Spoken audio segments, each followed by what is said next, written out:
Recording in progress.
On? Sounds fun. All right, great. Good evening, everyone. I would like to welcome Pastor Billy Lowe with City Church, who will lead us in tonight's invocation. All right, thank you. Let's pray. Heavenly Father, thank you for this day that you've given us and the ability to live in the city that we live in. Lord, we pray, like always, that you would keep this city safe, that you would protect our first responders, that you would give wisdom to our leaders as they lead us, and that they would lead us into a place of prosperity and health and safety. Lord, we love you and we're grateful for all that you've done for us, and we pray this in Jesus' name. Amen. Amen. Thank you.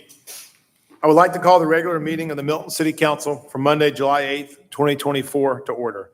The city strongly recommends that you review tonight's agenda carefully, and if you wish to speak on any item on the agenda, then please bring your comment cards to the clerk as soon as possible. While the Milton rules allow a speaker to turn in their comment card up until the clerk calls the agenda item, once the agenda item is called, no more comment cards can be accepted. Will the city clerk please call the roll and make general announcements? Good evening, Mayor and Council. I'll be happy to call roll for the July 8th, 2024 regular meeting. I would like to remind those in attendance to please silence all cell phones at this time. Those attending the meeting who would like to make a public comment, you are required to complete a public comment card and submit to the city clerk prior to the agenda item being called. Any comments received after the item has been called will not be accepted. All speakers, when called to the podium, will identify themselves by name, address, and/or organization before beginning your comment. If you are representing an organization, a signed affidavit is required stating you have the authority to speak on behalf of that organization. Please review tonight's agenda, and if you would like to make a comment, please bring your comment cards to me now. Demonstration of any sort within the chamber is prohibited. Please refrain from any applause, cheering, booing, outburst, or dialogue with any person speaking. Anyone in violation will be asked to leave. Mayor and Council, as I call roll this evening, please confirm your attendance. Mayor Peyton Jamison. Here. Councilmember Andrea Veerhoff. Here. Councilmember Doug Haney. Here. Councilmember Juliet Johnson. Here. Councilmember Carol Cookerly. Here. And Councilmember Jan Jacobus. Present. For the record, Councilmember Phil Cranmer is absent. And Mayor, you have a quorum. Would everyone please rise for the Pledge of Allegiance? I pledge allegiance to the flag of the United States of America and to the republic for which it stands, One nation, under God, indivisible, with liberty and justice for all. Okay, next is the approval of the meeting agenda. I would like to move agenda item number 24-199, that is the Milton Trails appointment, to immediately follow the consent agenda. And I would like to add an executive session to discuss personnel, land acquisition, and litigation. Is there a motion? Mr. Mayor, I make a motion that we approve the meeting agenda with the moving item number 24-199, right after the consent agenda, and that we have an executive session to discuss land acquisition, personnel, and litigation. Second. Okay, I have a motion from Councilmember Cookerly and a second from Councilmember Johnson. All in favor, please say aye. Aye. Any opposed? That is unanimous. Next is general public comment. Do we have any general public comment? We have 3, Mayor. Okay. The next item is general public comment. Public comment is a time for citizens to share information with the mayor and the city council and to provide input and opinions on any matter that is not scheduled for its own public hearing during today's meeting. Each citizen who chooses to participate in public comment must complete a comment card and submit it to the city clerk prior to the agenda item being called. Please remember this is not a time to engage the mayor or members of the city council in conversation. When your name is called, please come forward and speak into the microphone stating your name and address for the record. You will have 5 minutes for remarks. The city encourages you to review the agenda, and if you wish to speak, to bring your comment cards to the city clerk right now. If you will please call the first public comment speaker. Thank you, Mayor. And as a reminder, general public comment does allot for 5 minutes per speaker. I will announce when 1 minute remains and will notify you when the time has expired. Mayor, I invite Mr. John Lundstedt to the podium, please. Got some handouts, can we go ahead and pass them out? Absolutely, I can do it for you. Everyone, but you can share them, it's just pictures that go along with some of the things that I wanted to talk about.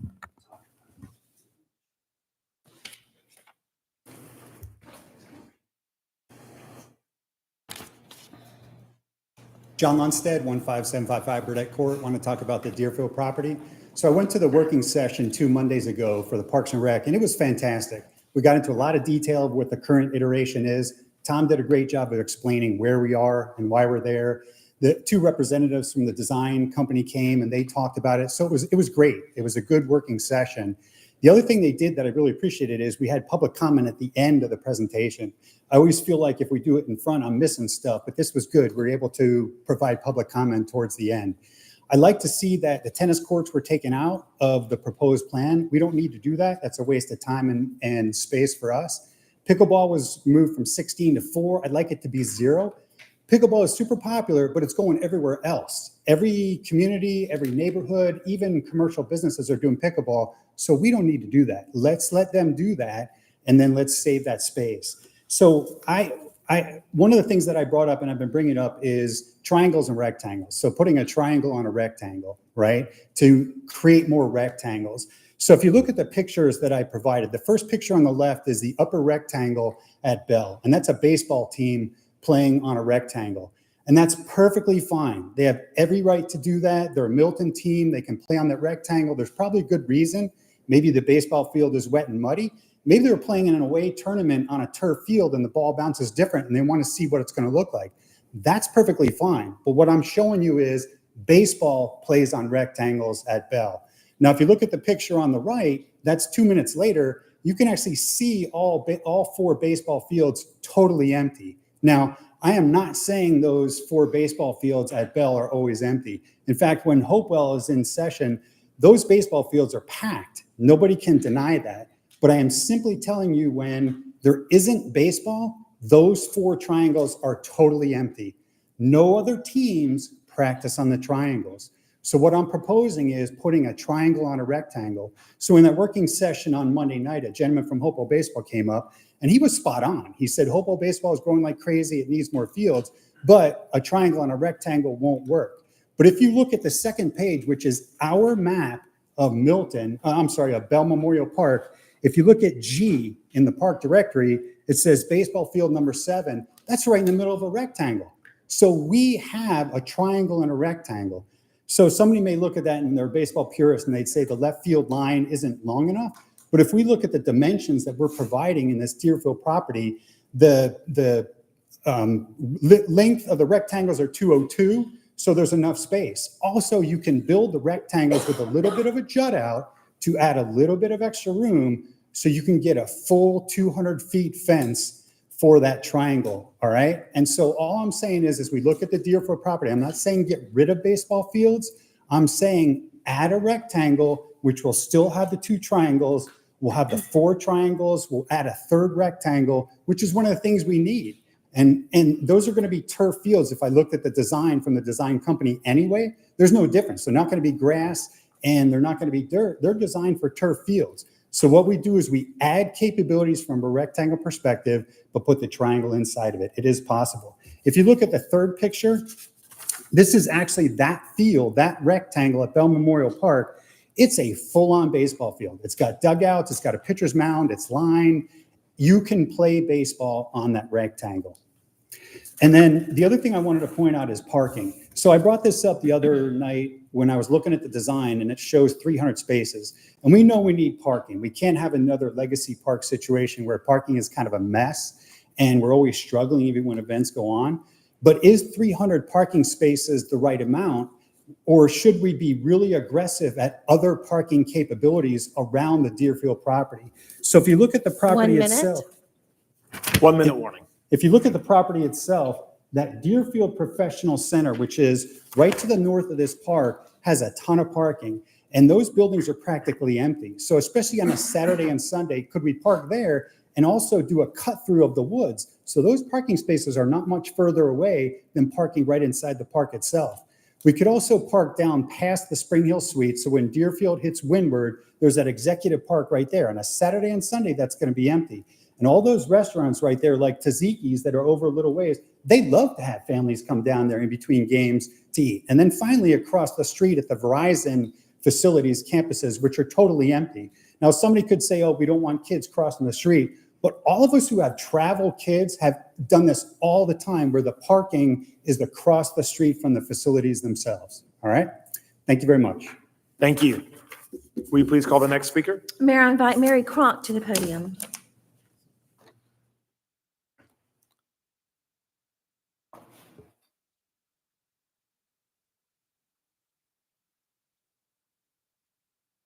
Good evening. My name is Mary Cronk, and I live at 600 Hickory Mill Lane. My comments this evening are about the 2 parcels of land totaling 10.488 acres that council voted to acquire at the April 8th City Council meeting for $1.75 million from 12875 Arnold Mill Road, LLC. For the following reasons that are based on information that is available to the public, I'm asking council to terminate the agreement before due diligence ends on July 17th. First reason, there's no clearly defined use for these parcels. As was shared during the April 8th council meeting, the parcels were originally considered for active park space, but then were suggested to be used for current and future city needs, which were not further defined then and have not been further defined since that meeting.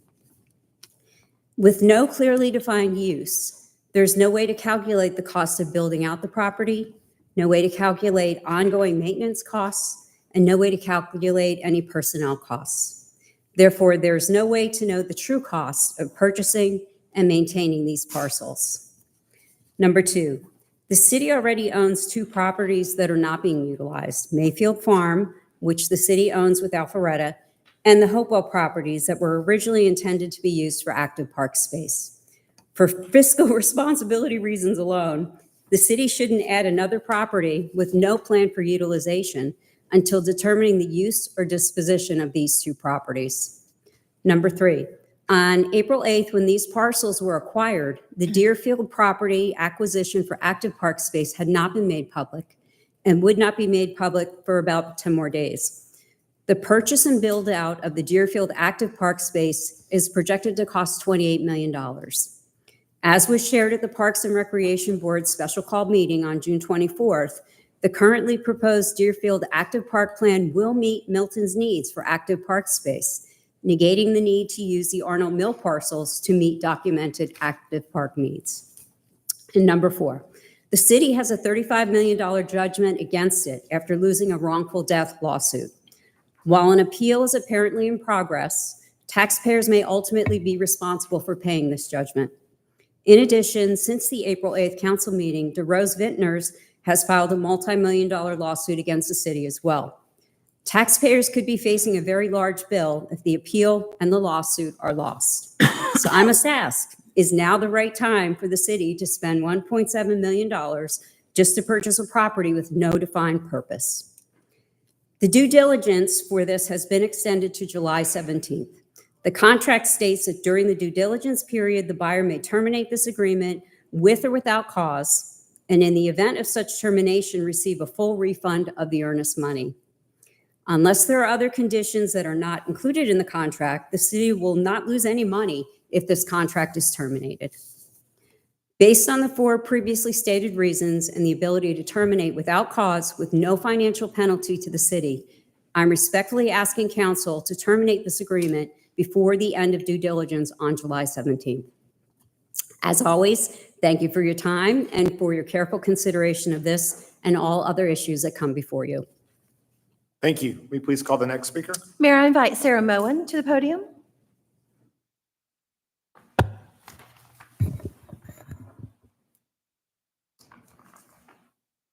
Sarah Moen, 130 Providence Plantation Drive.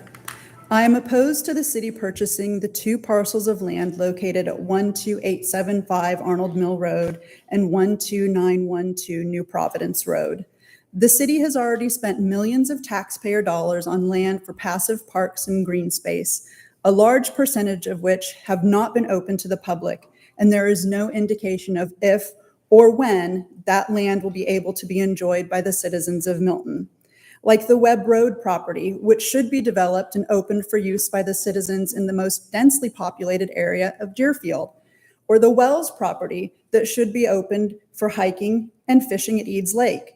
Over 400 acres owned by us, and only a small percentage is accessible to us. Some parcels, including the property on Hopewell, have been purchased before a solid plan and community support were in place. This Arnold Mill property seems to be following suit. What is the intended purpose of 12875 Arnold Mill Road and 12912 New Providence Road? If purchased, will they lie vacant indefinitely, like the bulk of the properties purchased to date by the city?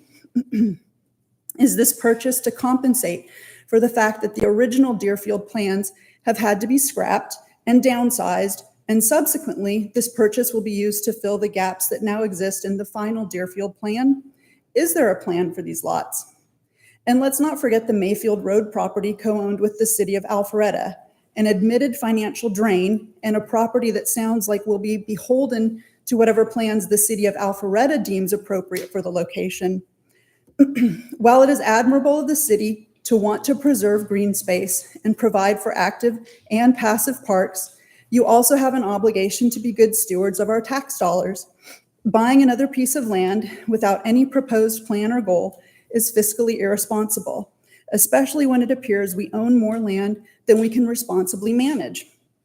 The fiscal year 2024 budget states on page 9 under financial outlook that, quote, risks remain regarding future revenue collections and that, quote, adverse court decisions could impact Milton's long-term financial standing. The city will need to remain vigilant concerning such negative outcomes. $35 million, a possible $8.5 million more. And who knows how many other legal cases the city is fighting that could result in, quote, negative outcomes. Now is not the time to be frivolous with our spending.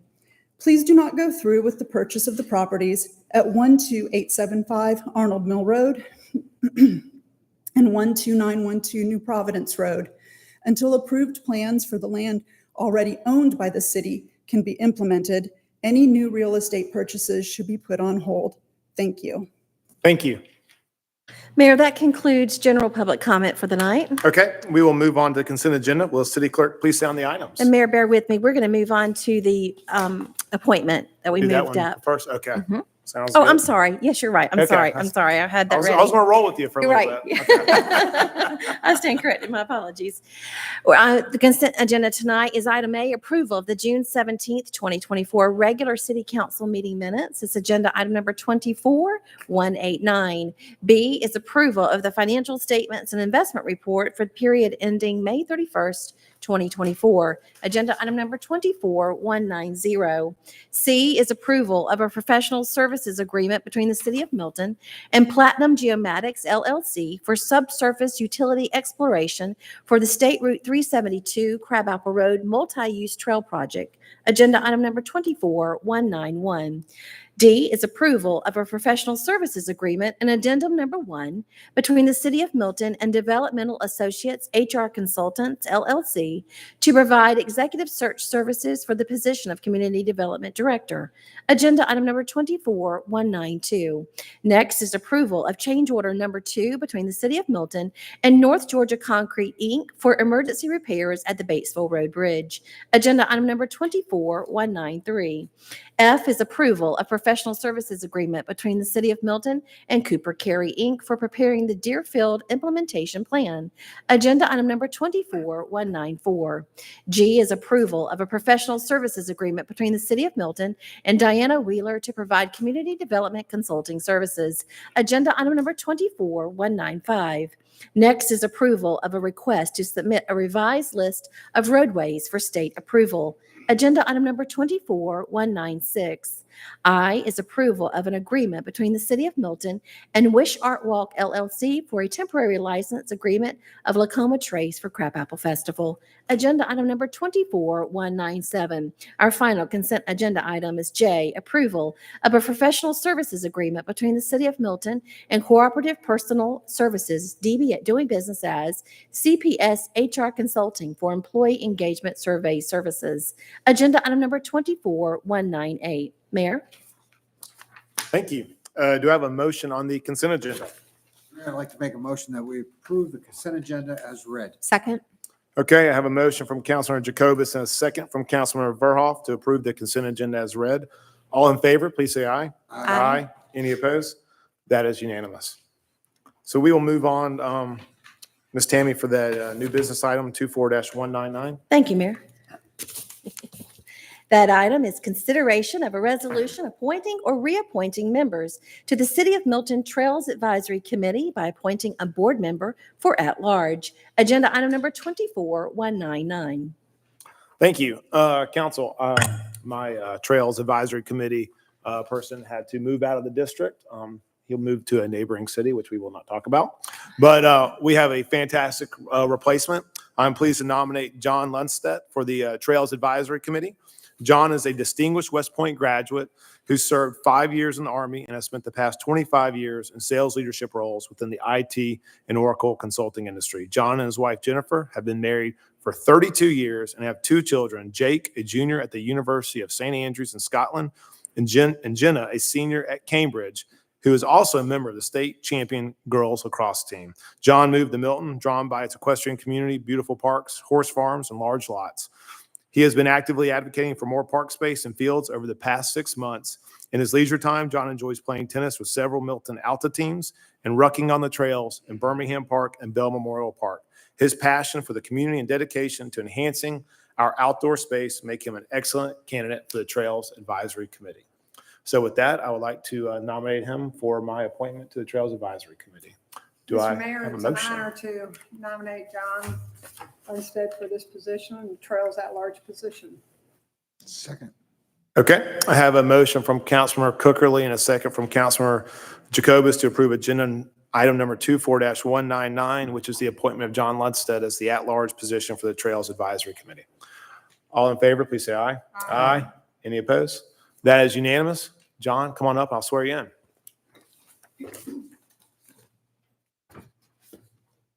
Emily told me how to give a speech. You have 5 minutes. You have 5 minutes. You're out of time, John. Okay, raise your right hand and repeat after me. I do solemnly swear and affirm I do solemnly swear and affirm that I will faithfully perform the duties of that I will faithfully perform the duties of the Milton Trails Advisory Committee of the city, the Milton Trails Advisory Committee of the city, and that I will support and defend the charter thereof, and I will support and defend the charter thereof, as well as the Constitution as well as the Constitution and the laws of the state of Georgia and the laws of the state of Georgia and the United States of America. and the United States of America. Congratulations. Absolutely.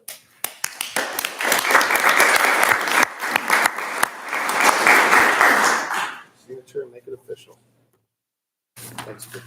Thank you.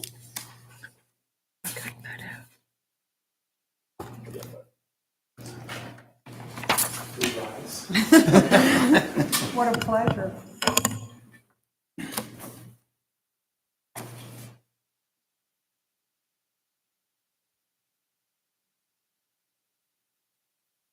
very much. Thanks, everybody. Thank you.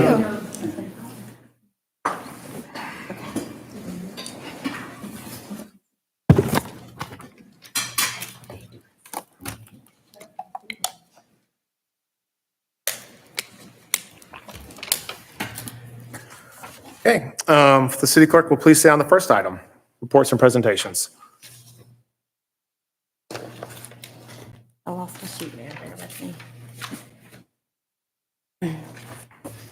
That first item is a proclamation celebrating National Park and Recreation Month. Mayor Jameson? Thank you. Well, it's an honor to read this proclamation. As you know, in Milton, we love our parks. We've made significant investments over the years. While we live in the present, we do plan for our future, the future of this city. And I think the city in the past and currently are doing a fantastic job for enhancing and protecting the future of our citizens. And I see a lot of people here from baseball, swim, YMSL, Boy Scouts. I think we have it all here that's represented. We see our Parks and Recreation Advisory Board members. They do an outstanding job as kind of guiding us along the way and helping us enhance the city for our citizens. So with that, I will read this proclamation, and then we'll come up and we'll take a picture. Proclamation recognizing July as Park and Recreation Month in Milton. Whereas our city is dedicated to doing what it can to enhance quality of life by bolstering the vitality, health, and connectivity of our community. And whereas dedicated, well-maintained, accessible, passive, and active parks give people places to gather, exercise, and enjoy the outdoors. And whereas the city of Milton has many such outstanding, unique public parks and green spaces, such as Bell Memorial Park, Lacapani Preserve, Birmingham Park, and Milton City Park and Preserve. And whereas we also understand people of all ages can benefit from recreational programs, activities, and events in order to learn, engage, feel better, and be part of something special that is bigger than themselves. And whereas our Parks and Recreation Department collaborates with citizens, program partners, businesses, and volunteers to provide an ever-growing variety of enriching, valuable experiences for our community members. And whereas during July, we will showcase current parks and recreation offerings, plus new ones like a Junior Ranger Academy, Wellness Wednesday fitness classes, and fun public events at the month's start and end. Now, therefore, we, the mayor and the city council of the city of Milton, join other municipalities nationwide this July in celebrating Park and Recreation Month and how Milton's own parks and recreational programs contribute to this community. Given under my hand and seal of the city of Milton, Georgia, on this 8th day, July of 2024. So if I could have the Parks and Recreation Board, everybody come on up, we'll take a picture.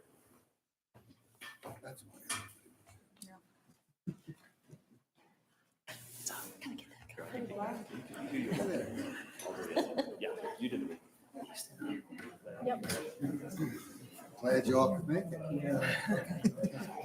There we go. Let's do it. Absolutely.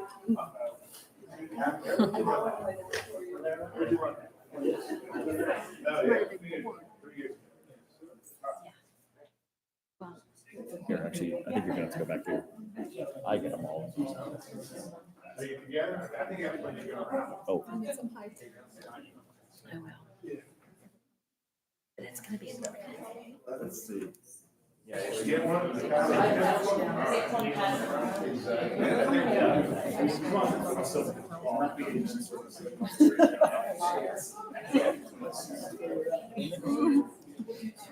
Okay, and I agree with you. We'll just be the one.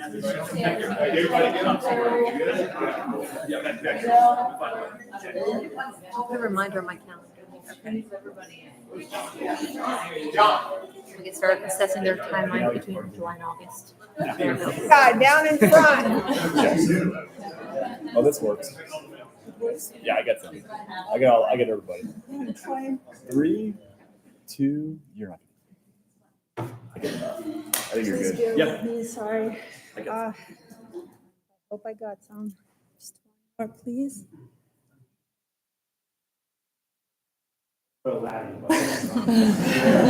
I have some too, so you're good. You do? Yeah, you're good. Okay. Just in case, sorry, it's silent, but I'm working. Thank you.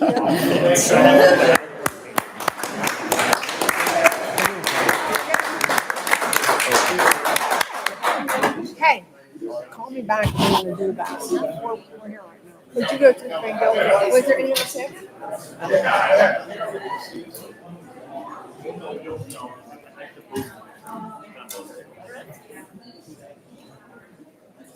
I guess not. Did I have enough?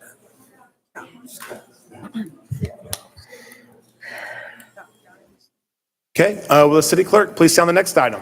Mayor, that next item B is the recognition of the national award-winning grassroots marketing campaign promoting the Milton's 2023 municipal election.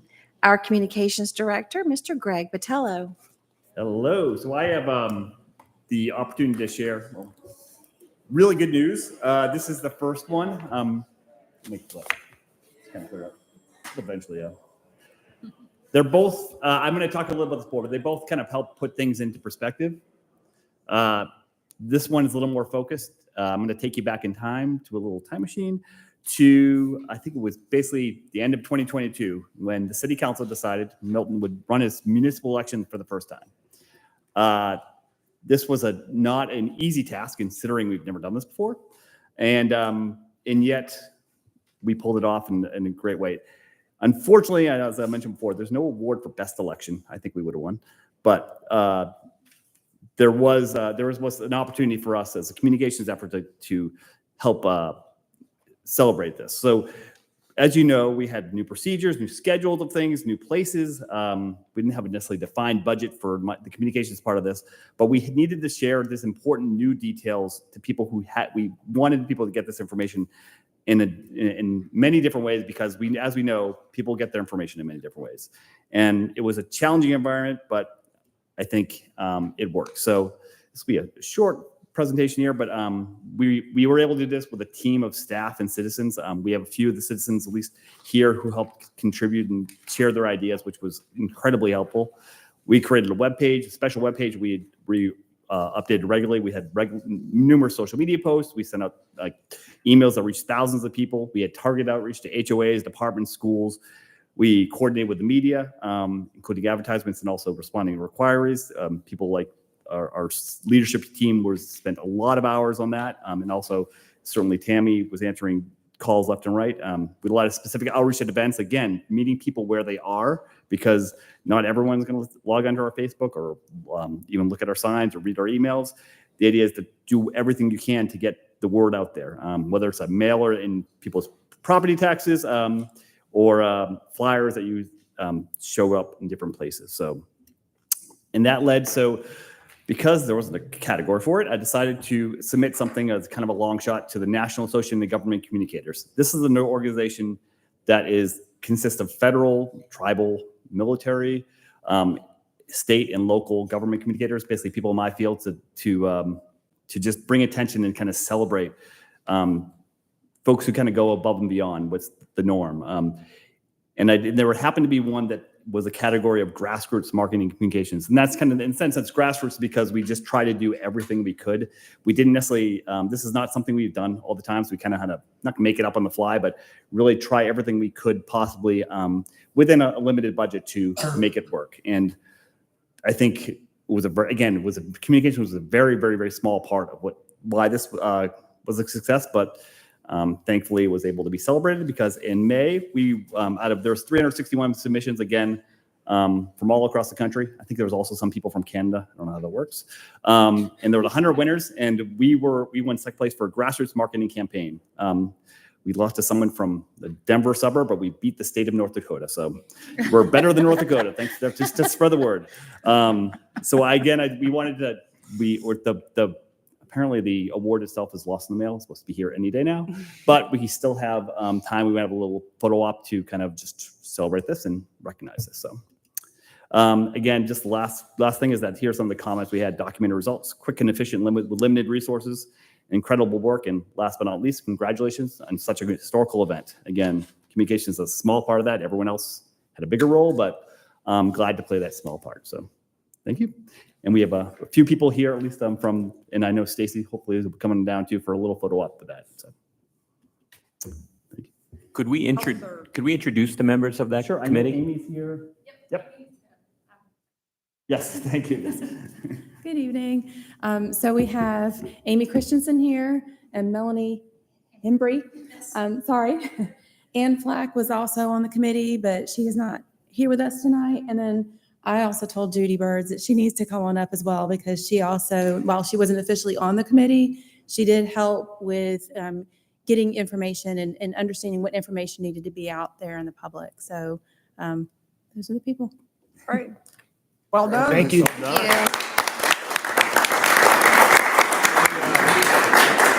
Can we bring everybody up for a picture? Absolutely. Did the mayor have any? I didn't know. Yep. Let's have council come. Is there room for council to come down? or- That'd be great. Yeah. You were supposed to be holding an award. Well, It's okay. How many, do we have any stand-ins? I'm sure we have something in the background. We can pretend like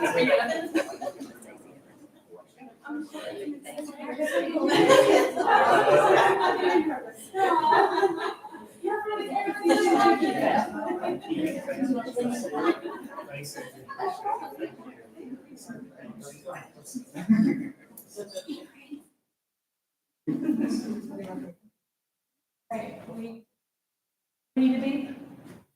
Yeah, we do.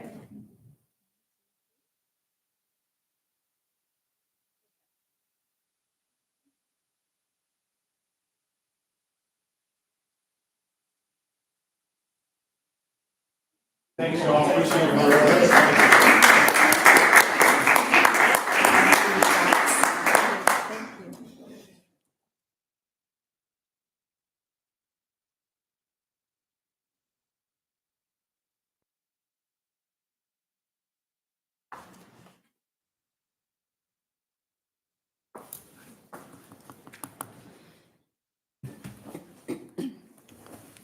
Okay, well, the city clerk, or are you up next too, Greg? Yep, Yeah, but you're up next. she's gonna All call right. things. Well, city clerk, please on the next item. Mayor, item C is presentation of results from the City of Milton's 2024 National Community Survey. Communications Director, Mr. Greg Patello. So this is a really fun one, and I especially had little to do with this, except I did help coordinate this thing, but I have the pleasure of sharing this. I want to just kind of step back in terms of putting things in perspective. So, well, I think we have a lot of time for public engagement. We have people left and right and center give public comments and share the things, but it's challenging to figure out what are all 42,000, I guess, residents of Milton think about something. The idea is that, are we really reaching people? Are we really connecting with people? Are they responding? How do they actually feel about what we're doing? And there's not many ways. I mean, you can't necessarily knock on every one door, but luckily there's something called statistical science with that. There's companies out there, and we partner with someone like Polko, that's their job. Their job is to assess really what the pulse of the people is like. And it's a snapshot in time, and this was happened to be in the spring, I'll talk about this, but it gives a sense, as best a sense as we can, about not only how we're doing now, how we're doing relative to other places, hundreds of other communities across the country, and also how Milton residents as a whole have changed over time. Are we getting better or worse in certain things? So this is a really good opportunity. It's once every 2 years we do this thing, and it's, I think it's very valuable. And again, we talk about putting things in perspective, like what makes, it's hard because you're in this rat race and every issue is big, every issue is important, but in the big picture, to take a step back, this is what this is opportunities for. So I kind of talked about this, and it also talks about a wide range of topics too. One of the things I think there was a really valid thing. If we actually did this survey, and I think a council member had this good session, I would have made it a lot shorter, to condense it. But the reason you actually have to do this and basically have this one format is so you can actually make those comparisons. Because if one community has 10 questions and one has 50, like one has library services, we don't, it wouldn't be the same. You can have basically, that's part of the reason that they are set up this way. So this aligns with everything, and basically everything we do for our community. We do for our residents. We do to see, we want to basically serve them and make them respond as well as possible. It helps us guide us with what initiatives, what are we doing well, what we work on, all that sort of thing, what challenges we have. So every strategic plan, every comprehensive plan, frankly, every parks plan, everything like that can be informed by this. Because again, it speaks to the why. Why are we doing this? For our citizens, and this is where we hear directly from our citizens. So just a little basics before I get into the real good stuff, just to have some background. So this was conducted from April 10th to May 16th. It was online only, just because that's the trend for it. We were able to, in 2022, we mailed out things in 2 mailings to 2,800 representative households. This year, we were able to do it to 3,800. The reason is that there's no longer a paper copy. That being said, our response rate, or the number of surveys completed, and as a result, our margin was higher. And as a result, our margin of error was lower. For 4.6% is a pretty solid number. So that's plus or minus. You can see some of these, we can't go much plus, but still, but that's a good problem to have. And I won't go for all these details. A lot of this stuff, I'm not going to go through all these things. I encourage people to look it online, starting hopefully tomorrow. But it was pretty well representative of Milton as a whole when you look down at the breakdown. And that's, again, why you have a scientific company out here to actually get that representative. So last, before we get the real things, again, there's different ways of things. In addition to how people rate the quality of these things, there was also how important. So you'll see something on the right. So for example, mobility, 68% thought was important versus 50% it was a high ranking, versus safety. It was, you can see they generally match up. But there's variations, because what someone thinks is an important topic to cover, which could be community design, safety, that doesn't necessarily, that's a different question more versus how high of a quality of a service or program are you offering. There's a different ways that you'll see this. This is just so the rest of this presentation makes sense, is by percentile. I think if you take statistics before, generally 75th percentile is top 25% of all communities assessed, which is very good. Frankly, if you were in the top 50%, that would be pretty good. But there's also a kind of a mean rank. So basically, out of all these things, how do we rank out of 1 out of, up to 400? Another question that people may have is like, so the numbers you'll notice, the comparison numbers are a little bit different for every question. That's because I asked this, because we're not only being compared to the national community surveys, there's a few of these. This is the gold standard of surveys, which is this national community survey, but they also compare it to other very well-respected surveys. So basically every community citizens who ask these same questions, they will also compare those results. So the results may be different, and it's over a 4 or 5 year period too. So sometimes the language changes. They basically are comparing like with like. So that gets to the good stuff. This is not only about city government, it's about Milton as a whole. So as you can tell from this slide here, I'm not going to go through everything here, but people feel pretty good about Milton as a whole, as a place, as quality of life. We've talked about this, we're in the 98th percentile, 99% positive when it comes to quality of life. As a place to live, 100% of people said he was either a very good, like excellent, I think it was excellent and good place to live. That's remarkable. And we're number 1 overall, which is 1 out of 336 when it comes to how people think the economic vitality of this place is. Image reputation, we're in the 99th percentile. You'll also look on the right, these comparisons too. We've gone up in pretty much all those measures, which is really hard to do when you're already in the 90s. The fact that people are feeling better about living here is remarkable. The fact that we're in the top 1% for place to live, or image, reputation, and cleanliness. Cleanliness, I think, is an attribute to the people who work here as well. When you talk about community pride, a place that people want to be, you can't get any stronger than this. And again, I'm not saying it's all city government, but we certainly play a part, and I think that's just something to keep in mind. Again, to put things in perspective, that it's, Milton ain't half bad. Which gets me to this one about city government. So this is kind of, I had to read this over about 5 or 6 times, and I think I had other people do as well. So we tried to talk about things we do, and we have to put things in perspective. So in terms of the decisions we make, the directions we're taking, all that sort of thing. Okay, so will we work that in the bubble? How are we doing? How are we doing relative to other cities? And you'll see these. If you look at the percentile mark, just for example, all these things are 96th percentile and up. That means we're in the top 3% or higher in every single thing. You'll also see those percentiles have gone up significantly. For example, just one, informing residents about issues went up 22 percentile points to 96%. You could see some of these other ones like welcome resident involvement. That's up 19 percentile points to 97th percentile. That is, again, putting this perspective, Milton is different. It's hard when you're living in it, but we do things differently than other places because that's what these surveys are all about, to put that kind of picture on that sort of thing. And just go across the board. I don't have to go through all these things, but everything from acting community's best interest, direction Milton is taking, confidence in Milton government, again, that's what we are. Being honest and open and transparent, again, not that everything's gonna be perfect, not that everyone's gonna love us, but relative to other places, it's pretty darn good. So treating all residents fairly and with respect, I think that's, again, part of what I'm gonna say next too.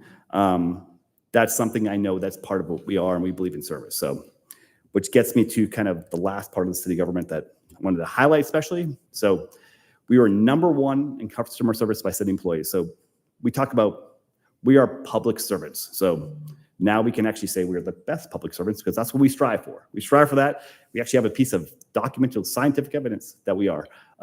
Granted, in 2 years, things could be very different. We might be 5th in the world will end, but still.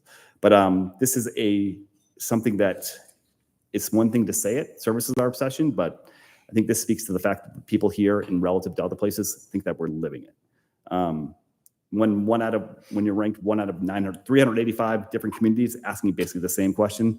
And again, I want to stress too, service by city employees is not just, it is also the receptionists at the front desk. It's firefighters who are responding to a call. It's police officers who are engaging with someone in a difficult situation. It's receptionists, it's planners, it's the fact that we're committed to every single response, anything that comes in, question comes in, we answer it within 24 hours, usually within a few minutes.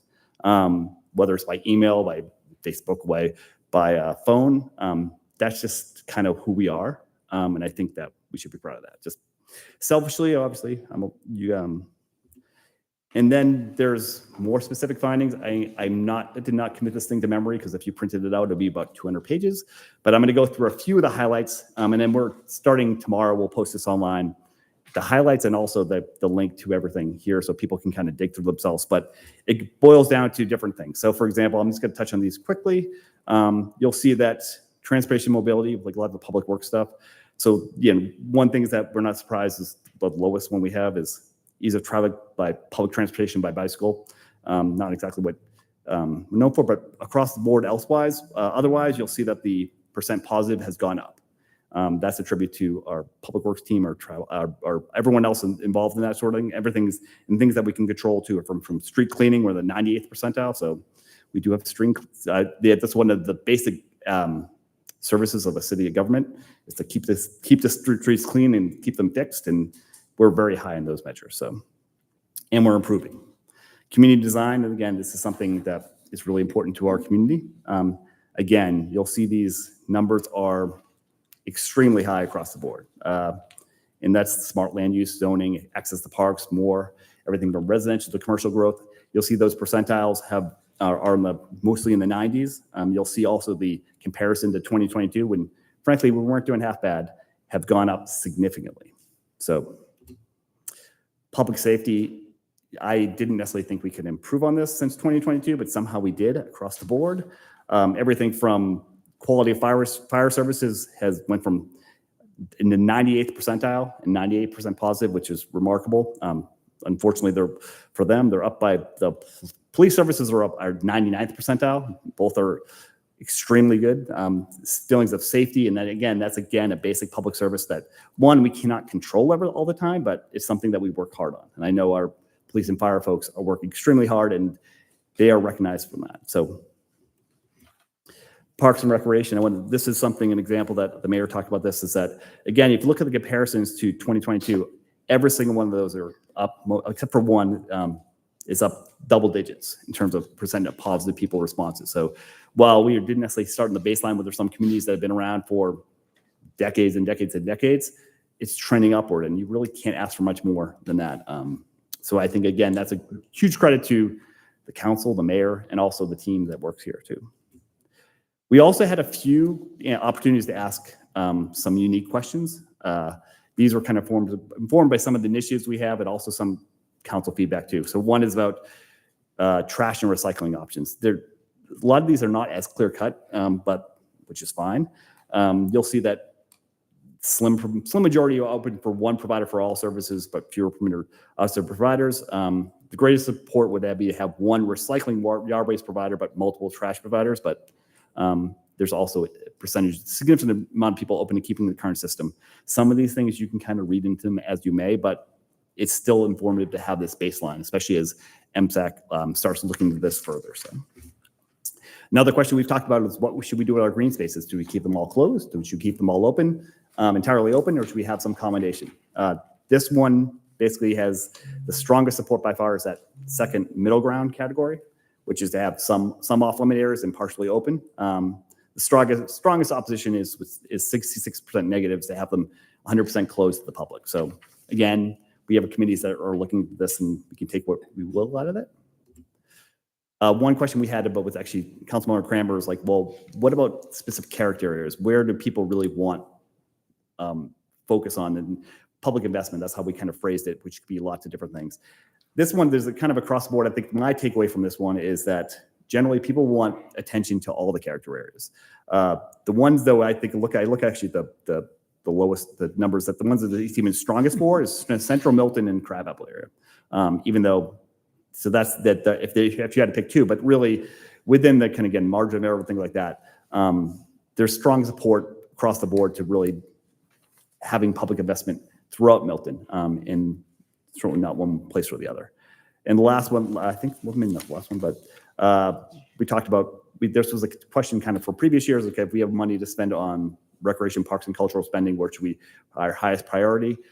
Generally, again, all these things, the trails always rise really highly in these things, but there's also support for outdoor athletics fields, sports fields, basically across the board that we can kind of take from when we're deciding what to do next. The last question we have is an open response. Basically, we asked people, and they could write on this one as much as they want. What is the biggest challenge or opportunity facing Milton, and how should this city to help address it? There's a lot of things here, but then the POCO people did a good job. It's really two things which I don't think will surprise you rose to the top, which is the responsible growth, the retaining that small town feel, and that's roughly tied with traffic congestion and road infrastructure. So I think those are not necessarily, sometimes these results aren't necessarily surprising, but they are informative as well. So again, these are the same people who really know Milton and frankly like it, and they are contributing to us. So that being said, that's my presentation. So You're on a roll tonight, Greg. well, I just get to say nice things. They just send me the survey results. It was great. Any questions for Greg? No. No, that's Yeah. good. Great readout. Yeah, Thank you. I mean, it's 2 years from now, it's be impossible to be this high, but enjoy it while it lasts. We'll have a communication plan. We actually drafted one today that will help spread the word. And when you have the best public servants around, you kind of want to shout that from the rooftop. So, It's pretty funny you mentioned that, because today I just got a text message from, or just a resident who college student had a flat tire, and the police went out there, changed the flat tire, followed her home to make sure she got home safe. I mean, that's pretty good stuff. well, So, yeah, it's kind of in the blood here, which is a good thing. Yep. So Thanks, Greg. cool. Thank you. Okay, please call the next item. Item D is the fiscal year 2025 budget preparation, discussion, and feedback. Our Deputy City Manager, Ms. Bernadette Harville. Good evening, Mayor and Council.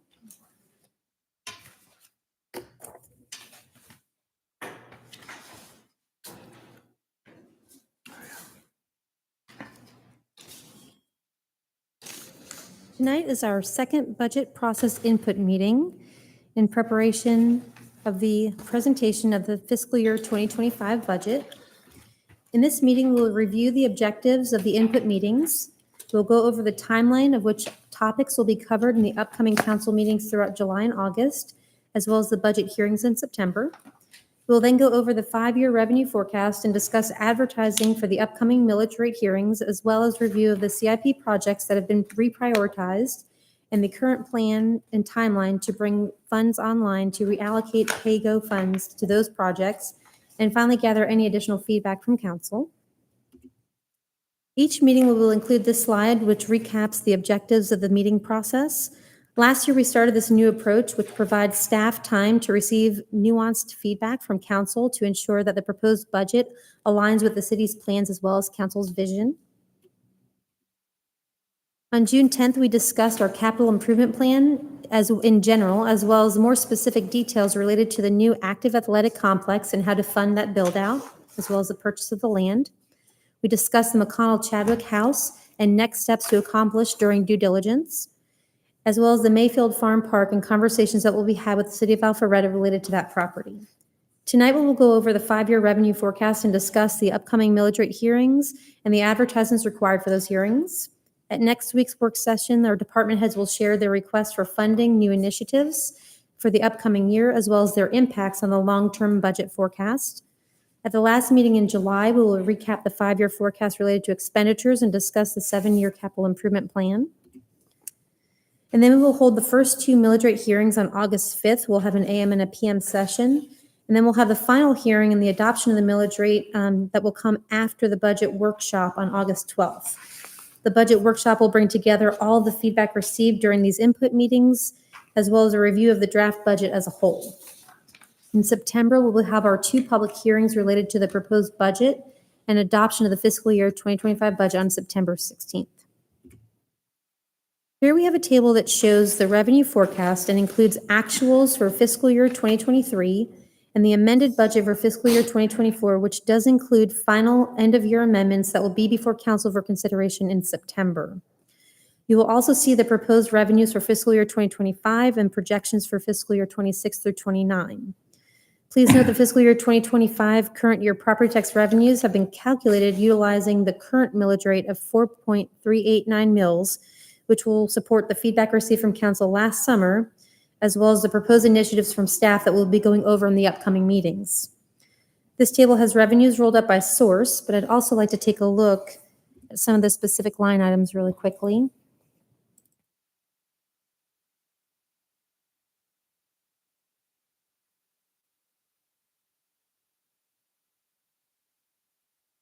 So Milton's second and third largest revenue sources include local option sales taxes right here and insurance premium taxes right there. Both tax types have been coming in higher than anticipated, and the 5-year forecast has been adjusted to show growth in these 2 line items. Also, interest rates have been going up, and the city has accounted for that in this year's 5-year forecast as well. Staff will look closely at these sources and adjust accordingly should anything change in the market over the upcoming timeline. But for right now, these are the sources we have, are the projections that we have put together. Our Parks and Recreation Department, as well as our community development teams, have reviewed and provided provided input on the revenues related to department's activities. You'll see down here in the building permits section, we have forecasted an increase in fiscal year 26 and 27 based on the Deerfield implementation plan timeline. Should any changes in the timeline of that project occur, again, we will adjust that forecast accordingly. And we have less material changes, but here we could see those for the charges for services, our court fines and forfeitures. There's that investment income we spoke about, as well as some of the other Parks and Recreation revenues under the facility rentals. But going back to our main source, which is property tax revenues here, you can see the forecast for real current year property tax collections and personal property forecasts, again, at that 4.389 millage rate. This will yield a surplus fund balance of $153,349 over the required reserves, which is 25% of the subsequent year's revenue forecast.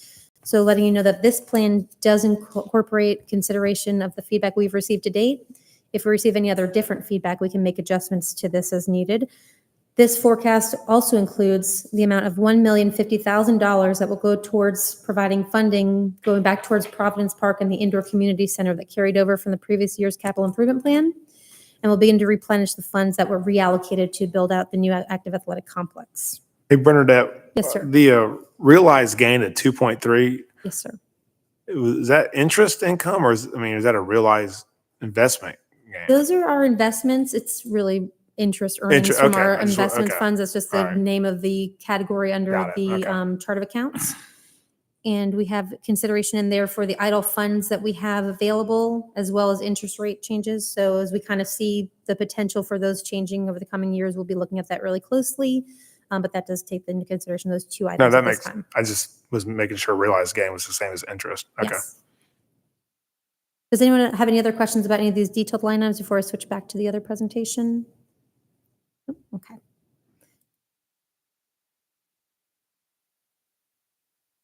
Okay, so there it again is rolled up, and moving on to talk about really quickly, just wanted to show again, this was the slide where we talked about putting the community center, Providence Park, and the passive parks on hold, pausing them for a moment, utilizing the PAYGO funds that we have collected to date on the build out of the athletic complex. So we have that in preparation in the amendment for end of year that you'll see in September for consideration.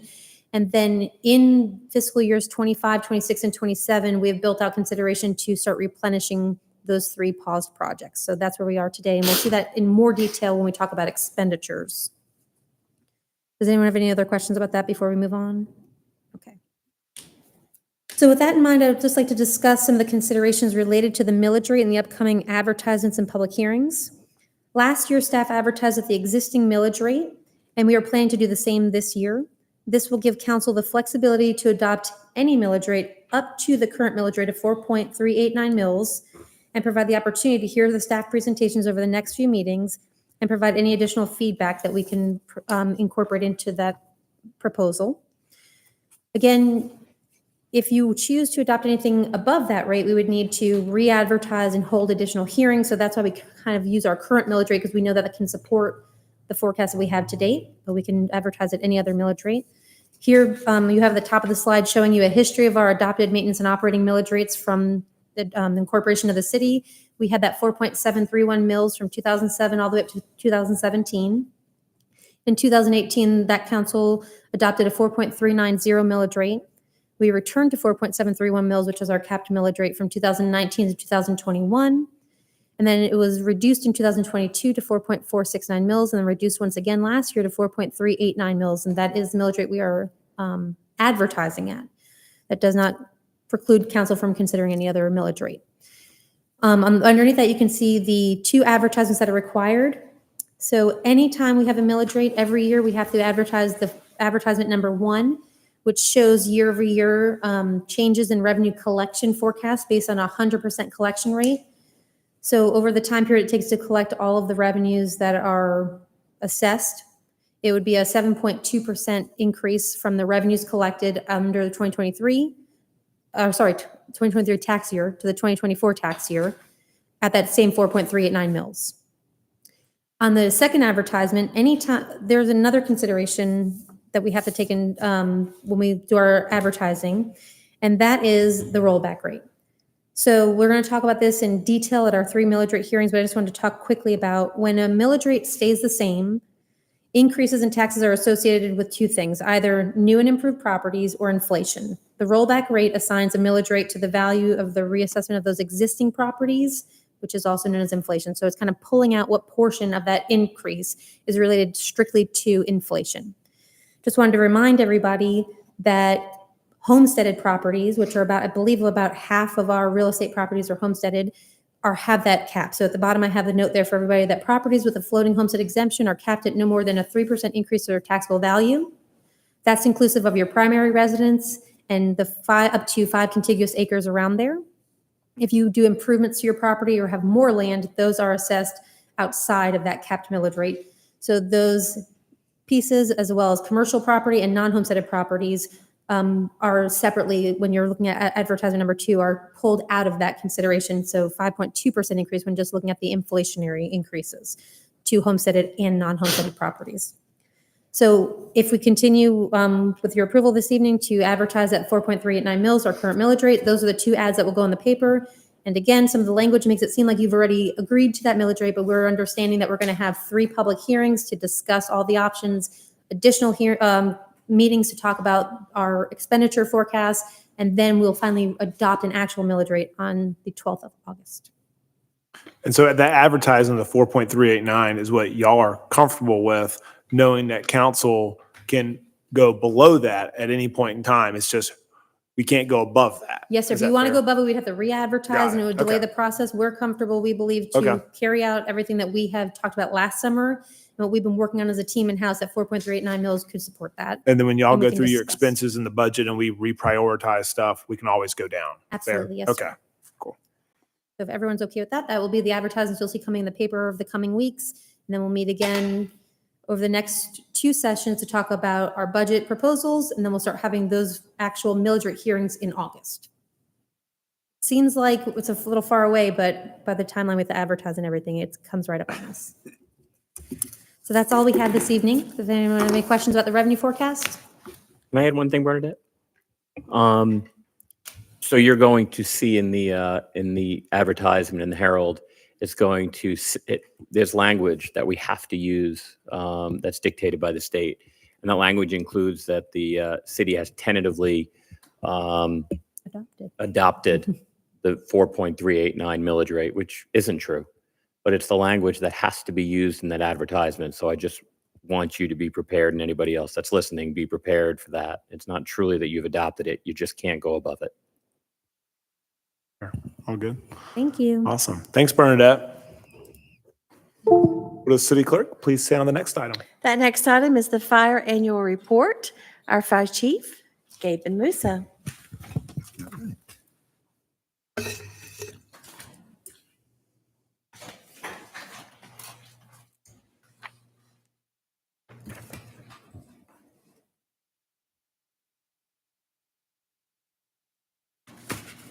Mayor, Council, good evening. I'm here to give you a brief overview on our 2023 annual report that highlights sort of our accomplishments and some of the things that we've worked on last year, including call data, response times, and some of the initiatives that we've implemented. But first, I'd like, on behalf of the department, to thank you for your support. We would achieve some of these results without your support. So thank you very much. So we responded 2023 to 3,547 calls. That is about a 6% increase from 2022. We also were able to reduce our average response times from 7 minutes to about 6 minutes. And that's thanks to opening Station 42. So that helped with our response times. And then some of the technology that we have adopted, as well as the automatic aid that we have in place with the other cities. We've expanded the Milton Fire Cares. Going back to the response times, our goal is to be within the NFPA standard, which is of the 90th percentile at 5 minutes. There's still a little bit of work that we're doing with our dispatch to sort of close the gap in that from call to dispatch. So How long does that take from call to dispatch? Right now, again? an average, it's about a little bit over 3 minutes. Yeah. Working on it. Right. It's supposed to be a minute and change. So. We're expanding the Milton Fire Cares community program.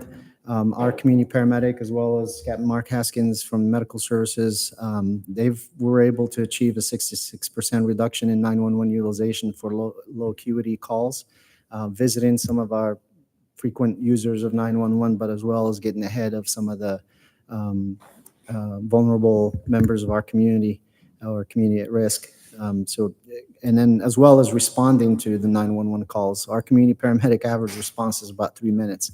And not just low acuity as well as high acuity calls. So he sort of has the freedom to respond, and he can get out pretty quick to those calls, and he can start treatment as soon as possible. We've enhanced our city emergency management program. We have a dedicated battalion chief, Baswell, who has worked diligently to build our emergency management program and preparedness for the city. Completed the continuity of operations plan as well as the safety and security plan for our city, and then conducted an advanced disaster and preparedness response training for city staff. We had a very good tabletop exercise that all city departments participated in. So he continues to work to enhance that program. We have some web EOC training, which is sort of like a web-based emergency operations center, because we're building our capacity within the city to have a very well-functioning incident management team in the city. And that's made up of all members of the city departments. We've launched the Pulse Point application to empower CPR-trained citizens. Basically, it's a free application. It's called Pulse Point. It alerts, if you choose so, you can put yourself as trained in CPR. So it would alert you within 500 feet of a cardiac arrest, but that's only in public places, not private homes. So if you're at a restaurant or a common area like out the green and there's a cardiac arrest, it will alert you if you choose to be a responder in the sense. So it's a great application, but also shows the calls in Milton so you can avoid traffic sometimes. Medical services programs, I'd like to invite Captain Mark Haskins. He's our medical service officer to go a little bit over some of this data. Thank you, Chief. Mayor and Council, appreciate your time. So I'm just going to review briefly. There's kind of two prongs to the Medical Services Division. Chief mentioned one, and that's our CARES Community Paramedic. So as you can see there, he's able to, one of his focuses is community education, teaching individual citizens different healthcare topics. So he was able to teach CPR, stop the bleed, fall prevention, and we're working on even expanding those services and numbers into 2024. So he increased from 2022 to 2023, and we're hoping to continue that trend. And as Chief mentioned too, he's able to respond to 911 calls. Some of his responsibilities are to teach individual citizens, but he also makes wellness visits on people that are maybe a vulnerable population or a little bit older. So he'll make wellness visits on them, and when he's not doing those things, then he's able to also jump calls if he's nearby. And that's why his response time is so fast. It's just 3 minutes and 10 seconds. So when he does that, though, if he shows up and he finds it's not a high acuity call, he'll cancel the engine, which allows them to be in service for, true emergencies, maybe not someone who's just under the weather. And that actually saves money in addition to allowing those services to be available for higher acuity calls. So that's some of the things that he's been working on, and we're fleshing that out even next year to expand his duties. The Medical Services Division, kind of the second prong of that, is supporting our advanced life support apparatus, right? All of our fire trucks, our ladder truck, our rescue, they're all equipped with EMTs and paramedics. Now, 43% of our staff is trained to that paramedic level. And that's kind of like a nurse on field. We can give medicines, we can do invasive procedures. We can operate a cardiac monitor, defibrillate people, right? Start IVs, all those different things, intubate people. That's what a paramedic can do. They function like a nurse in the field. And half of our calls are medical calls. So if someone calls 911 asking for the fire department, good chance it's going to be a medical call. We helped with the rollout of Pulse Point, and just these next two slides, or these next two parts where it says ROSC and our cardiac arrest survivals, we wanted to highlight the importance of CPR early when it comes to experiencing cardiac arrest in the field. What ROSC stands for is return of spontaneous circulation. So when we respond to a cardiac arrest, if we can get a pulse back, that's kind of how we rate that we're doing a good job as a fire department. There are so many different circumstances. You're not going to get a pulse back on everyone, right? There's too many factors about if downtime or what really is wrong with the person. But for us, it's a good indicator that our training is working if we're able to get a pulse back on a good percentage of people or beat the national average with that. So we had 23 cardiac arrests last year in Milton city limits that we worked. And if you look at those top line items there, the first three are all witnessed cardiac arrests. You've a witness bystander saw them, and when we got there, they were in different cardiac rhythms, maybe asystole, which is a flat line. Well, 33% of those we were able to get ROSC back on. If they had a fast heart rhythm, but it wasn't producing a pulse, that's VF, VT, VFib, VTAC. We were able to get 50% ROSC on those patients, and then 80% ROSC if they were in any other rhythm. But look, you compare that to if it was an unwitnessed arrest. Maybe somebody wasn't there to start CPR right away. Those numbers drop. So that's the importance of Pulse Point, like Chief was talking about, or getting the community trained in CPR so that they can be there to start CPR right away. It's going to give our citizens a better chance for survival. And that's what this last little box at the bottom talks about. So our percentage of patients that we got return of spontaneous circulation on was 34.8%. The national average is 30%. When we got a witnessed person in cardiac arrest where they started CPR, maybe the family member or a community member started CPR, 63% of those we were able to get a pulse back on. So it's huge if we can get people to do CPR in the field. And for those that actually we treated and then they were able to walk out of the hospital with no deficits, back to the same level of health they were before, that was 13% of those that we worked, and the national average is 8.4%.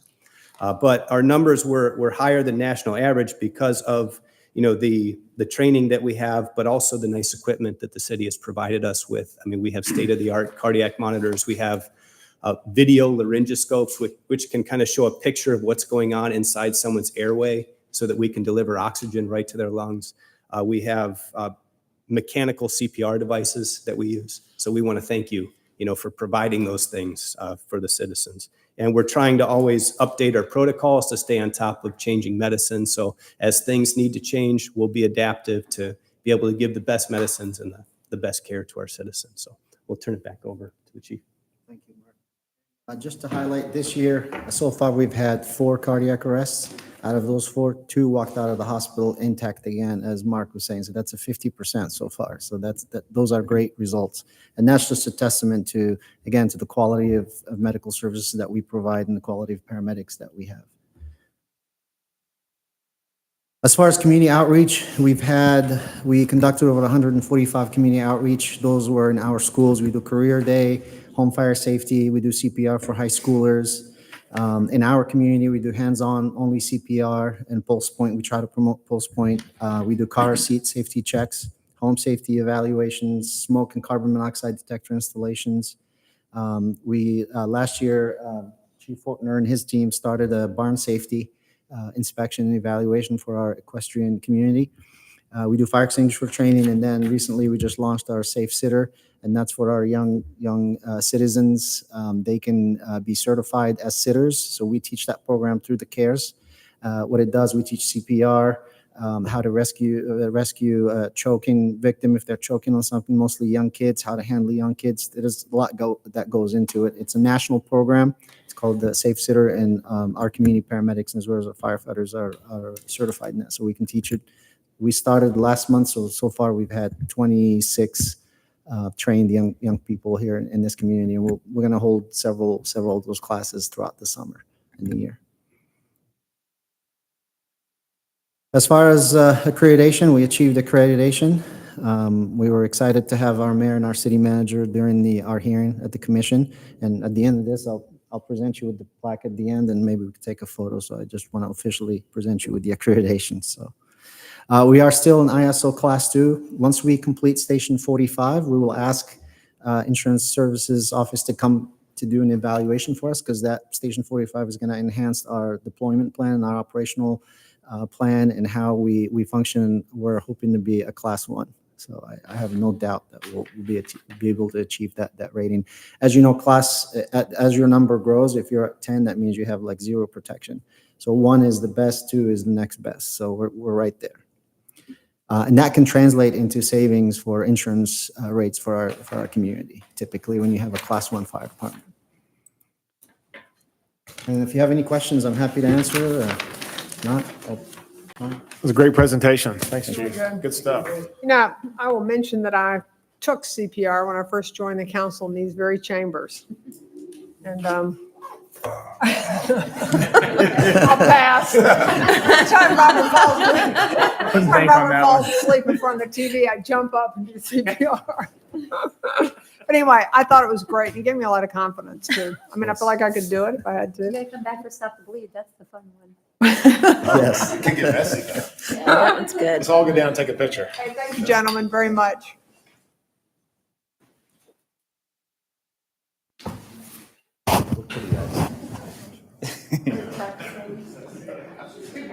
Good. Yeah, I want y'all in the middle with Mayor. Y'all in the middle, and they'll come around y'all. Lots of photos. They all fit. Let's see. You have a step stool. Now, let's see. Can we scoot down? Yeah. 3, 2. Aiden, you want your?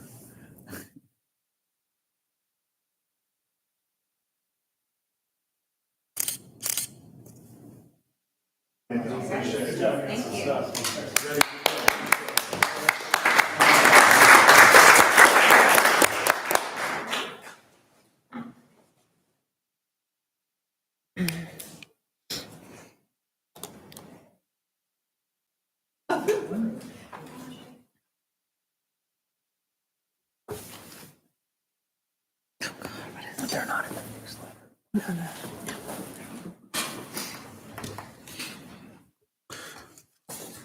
Alex up? Oh, you must be under unfinished. Okay.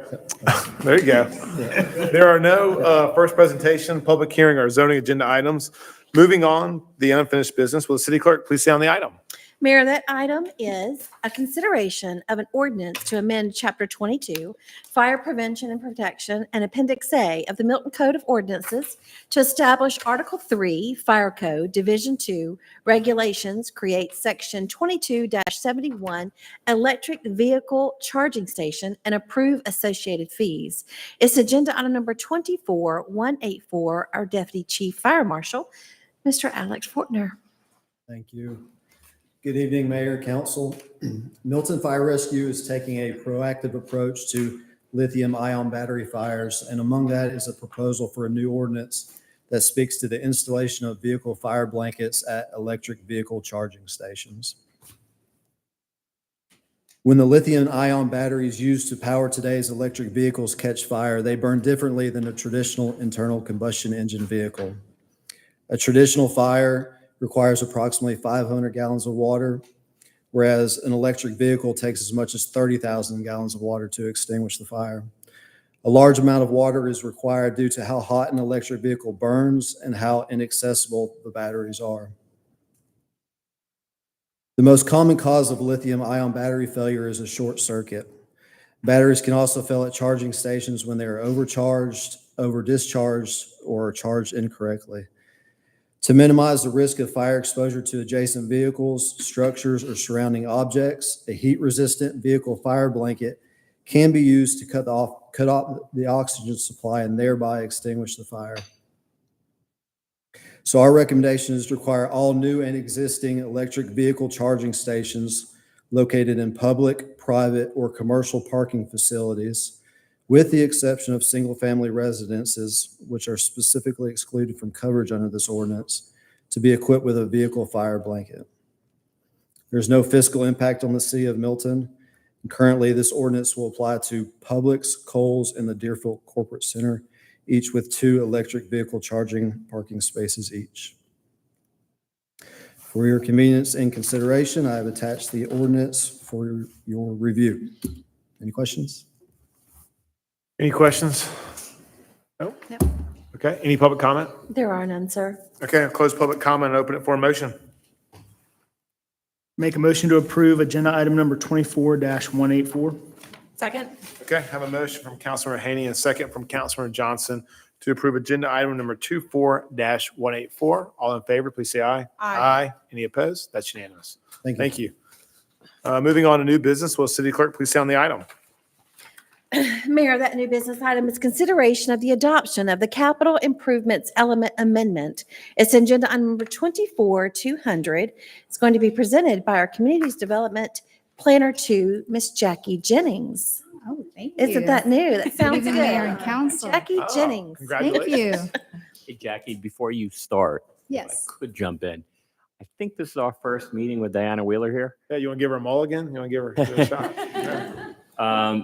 I just want to officially introduce you to Diana Wheeler. Diana comes to us with a significant amount of experience from a few local cities, and she is extremely well respected in the industry, and we're very fortunate to have her while we're conducting our search. It's a pleasure to have her, and I just wanted to officially introduce you to Diana. She was very nice to come up and introduce herself earlier. Yep. She was ahead of me.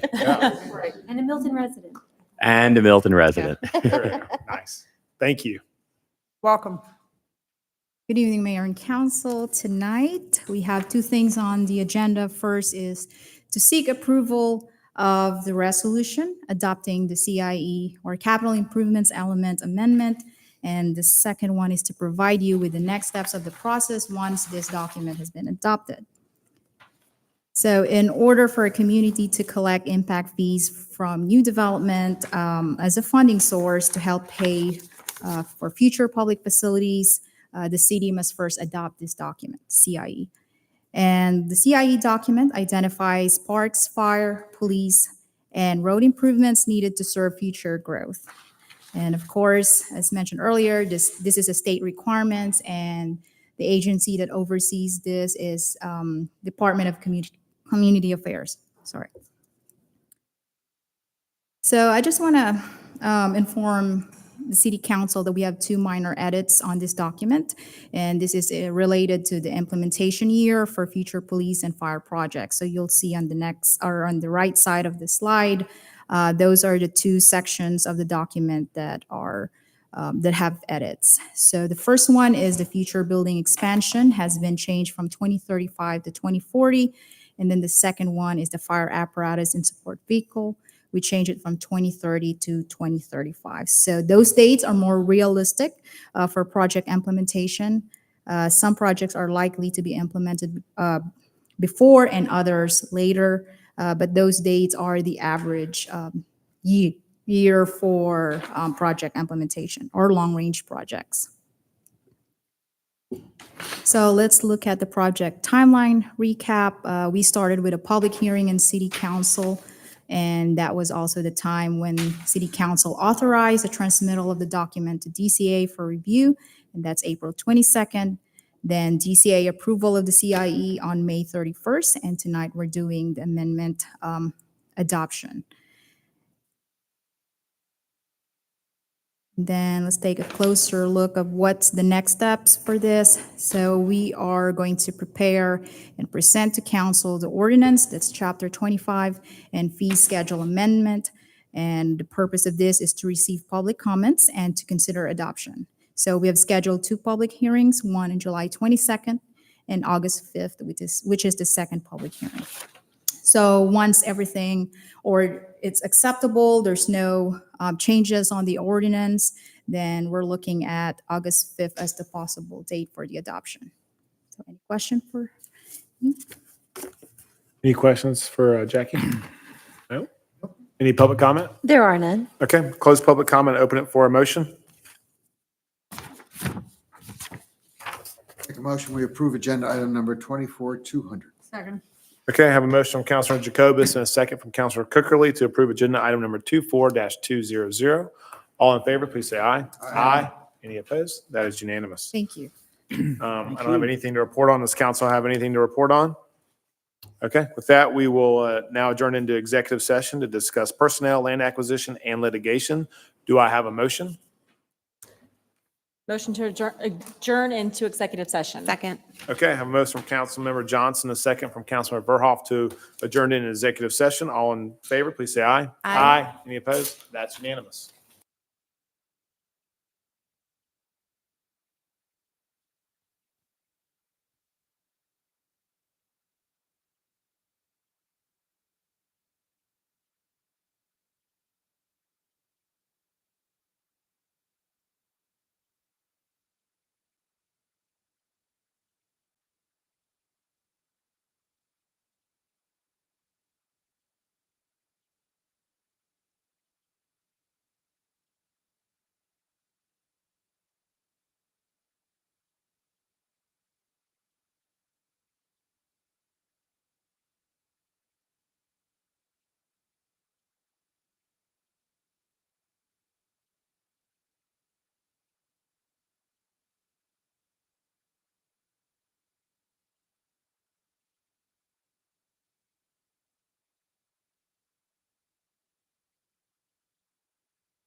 I make a motion to reconvene. Second. All in favor? Aye. Can I get a motion to adjourn? Motion to adjourn. All in favor, say aye. Aye. Okay.